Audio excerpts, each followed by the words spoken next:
Olá amigos sportinguistas, 24 horas depois do derby, cá estamos para fazer a análise ao jogo.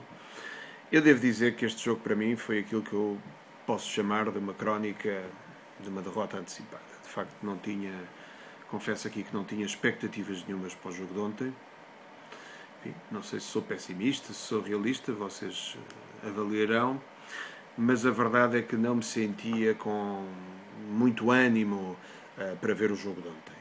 É claro que vejo o jogo, a esperança é sempre a última a morrer, a gente nunca perde a fé, como é evidente, o futebol é irracional, mas, enfim, não fiquei surpreendido com o resultado, nem sequer com a forma como perdemos.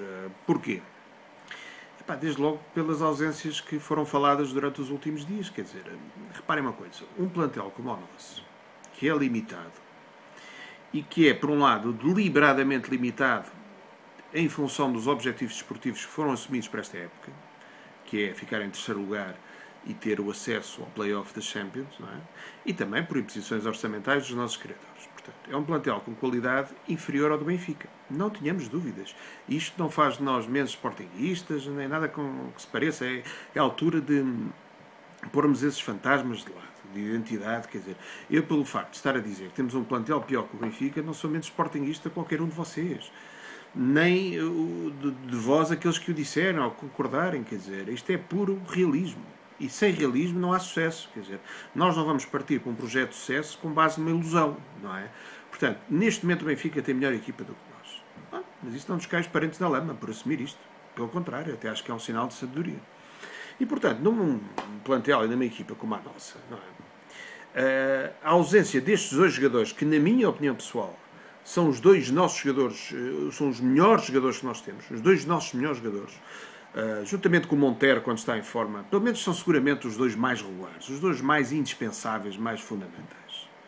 Quer dizer, eu não digo isto por serem estes que faltaram, é porque é mesmo assim. Quer dizer, o William Carvalho transforma a equipa, dá identidade à equipa, dá meio campo à equipa, dá segurança, dá personalidade à equipa, e o Jefferson é responsável pelo menos metade do nosso jogo ofensivo, para já não falar nas bolas paradas. Portanto, obviamente, quando eu vi no jogo com a Académica que um se tinha lesionado e eu tinha sido castigado, fiquei automaticamente pessimista. Com o adiamento no domingo, confesso que ainda tive aqui uma janela de esperança, mas que, obviamente, eu compreendo que não pôde ser utilizada.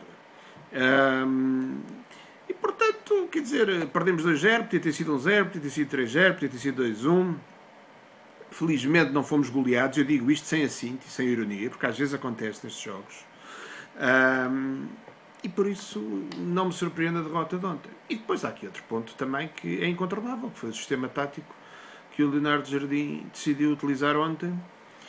Ele inovou, portanto, ao arrepio do que tem vindo a ser trabalhado durante toda a época, em vez do 4-3-3 habitual, e que tanto a satisfação, tanto os resultados positivos nos têm dado, optou por um sistema que eu tenho dificuldades em qualificar, mas é um sistema de ataque direto, de futebol direto. Aquilo não era, se repararem, nem um 4-4-2, nem um 4-3-3. Porquê? Porque, por um lado, André Martins não é extremo-direito.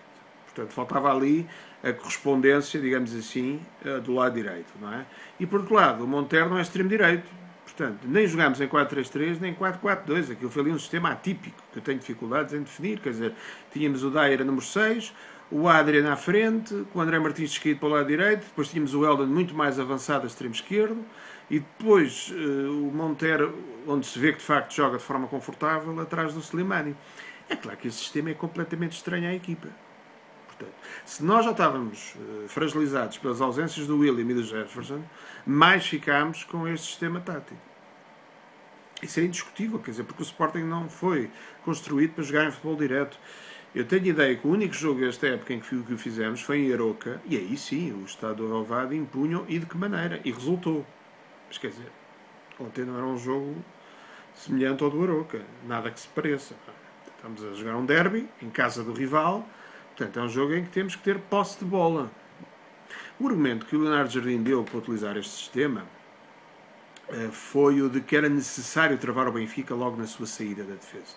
Na saída A3, como ele chamou. Talvez ele tenha pensado nisso, eu não vou pôr em causa as declarações dele, mas sublinho uma aqui que me parece muito importante e que eu acho que em que ele se denuncia, digamos assim, que é quando ele diz na conferência de imprensa: a seguir ao jogo, fosse qual fosse o sistema, ou seja, tivesse ele mantido o 4-3-3 ou jogado no sistema em que jogou, que seríamos sempre prejudicados. Ora, isto leva-me a este ponto que eu acho fundamental. Porque é que eu acho que ele jogou desta maneira? Porque reconheceu, e bem, que não tem uma alternativa válida ao William Carvalho. Não tem.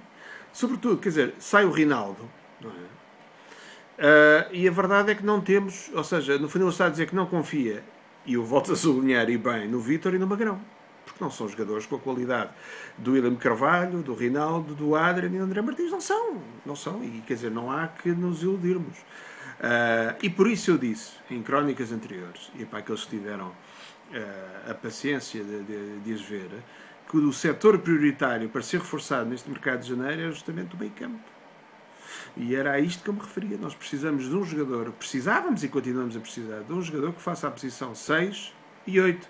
E sabem uma coisa? Temos um no plantel, que é o Elias. É claro que eu não ignoro que a maioria dos sportinguistas não gosta do Elias. Mas vamos cá ver uma coisa em relação ao Elias. Também é a altura de se falar disto. Pensem no histórico e no trajeto que ele fez na nossa equipe. Ele apanha a pior direção de sempre. Talvez juntamente com o Jorge Gonçalves. Pelo menos que eu me lembro.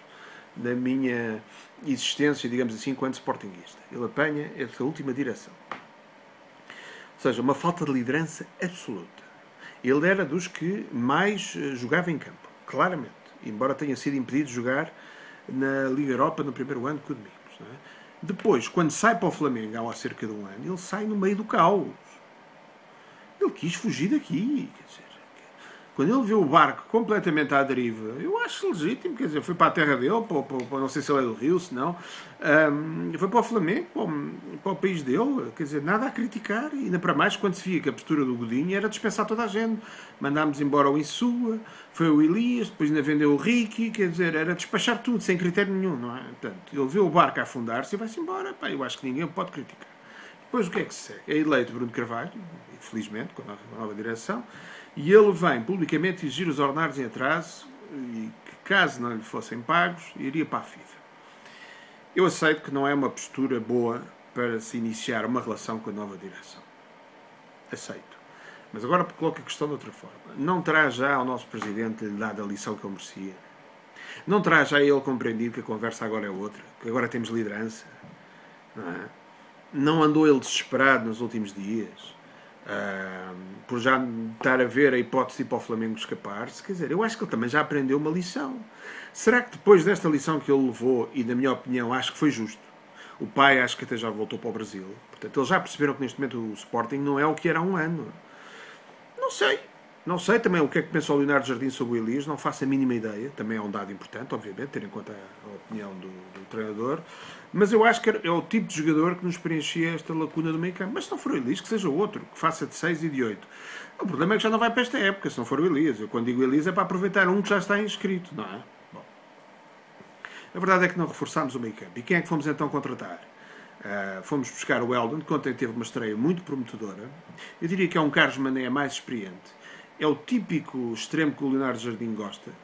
Acho que já o conheço o suficiente para dizer isto. Por isso é que ele gosta também do Wilson Eduardo. O que é que eu acho que é o perfil do extremo do Leonardo Jardim? É um extremo que não inventa. Toque rápido, toque e foge, toque e desmarca, centra bem. E eu tenho cá para mim, mas isto é mera especulação, como é evidente, que o Leonardo Jardim não deve gostar muito do Capel. Tal como já não gostava do Diogo Salmão. Porque são extremos que vão ao arrepio daquilo que ele entende que deve ser um ponta, não é? Portanto, são extremos que se agarram demasiado à bola. Não é? Eu não me admirava, por exemplo, que o Capel, que é um jogador que eu aprecio muito, saísse no fim da época. Mas isso lá é outra conversa e cá estaremos. Agora, e depois fomos buscar o Chicabala e atenção, eu estou aqui a avaliar a nossa ida ao mercado, posso-me estar a precipitar e oxalá esteja enganado. Mas parece-me que não foi a mais certeira. Porque o Chicabala é um jogador, pelo menos aquilo que eu já vi dos vídeos, tipo Sabre, portanto é ali um 10, ou 9,5, 10, portanto é um jogador para jogar atrás do Monteiro ou do Slimani. Portanto, não é um jogador para o 4-3-3, para reforçar e consolidar e melhorar o 4-3-3, não. É um reforço que vem para o plano B, que é este sistema, que se não é este, é parecido com aquele em que jogámos ontem, não é? E, portanto, sem pôr em causa aqui a qualidade destes dois jogadores, diz que o Chicabala tem problemas disciplinares, Se os tem, eu diria que não estou muito preocupado, porque confio aí muito na liderança do nosso Presidente. Mas, quer dizer, a posição, o tipo de jogador, o reforço que nós precisávamos de mais, não veio. Esse é que é o ponto. E num jogo como ontem, por exemplo, o Elias teria sido de uma utilidade extrema. Não tenho a mínima dúvida. Quer dizer, bastava, imaginem, bastava baixar o Adrian, tínhamos o Elias e o André Martins, já podia jogar o Wilson Eduardo, ou o Capela à frente, o Eldon à esquerda, podíamos começar com o Montero, com o Slimani, quer dizer, depois ficámos um no banco com alternativas para a segunda parte, teria sido completamente diferente. Mas a verdade é que não foi, o jogo já lá vai. Agora, se me perguntam se eu estou pessimista, claro que não, quer dizer, eu nessas coisas, o realismo joga para os dois lados, não. Acho que temos mais do que, enfim, convém não facilitar, acho que o terceiro lugar está quase garantido, enquanto não estiver matematicamente, não está, não é? Como diria o Sr. Lapalice, mas acho que estamos muito próximos disso. Acho que a equipa não se vai ressentir com esta derrota, tal como não se ressentiu com a derrota com o Dragão, e aí sim, este ano estamos diferentes dos anos anteriores. Estamos num ano de transição e essa é a grande vantagem de ter um presidente líder e um treinador competente. Se o Leonardo Jardim para mim está em causa, claro que não, pelo amor de Deus. Isto são observações que eu faço no sentido de tentar melhorar e aperfeiçoar o rendimento da equipa, nada mais, com o meu modesto contributo. Agora, eu não sou daqueles que põem tudo em causa por causa de uma derrota, por amor de Deus. Claro que nada está em causa. Vamos agora receber o Olhanense, quase que aposto aqui que vamos ganhar o jogo, vamos voltar às vitórias e volto também a sublinhar um ponto que já referi na crónica anterior. Acho que temos hipótese de chegar ao segundo lugar. Acho que temos hipóteses, pelo desgaste do Porto e do Benfica, tem calendários muito atafolhados, muito sobrecarregados. Quem sabe se não acabamos em segundo lugar e temos todos uma alegria no final. A ver, vamos. Saudações leoninas a todos.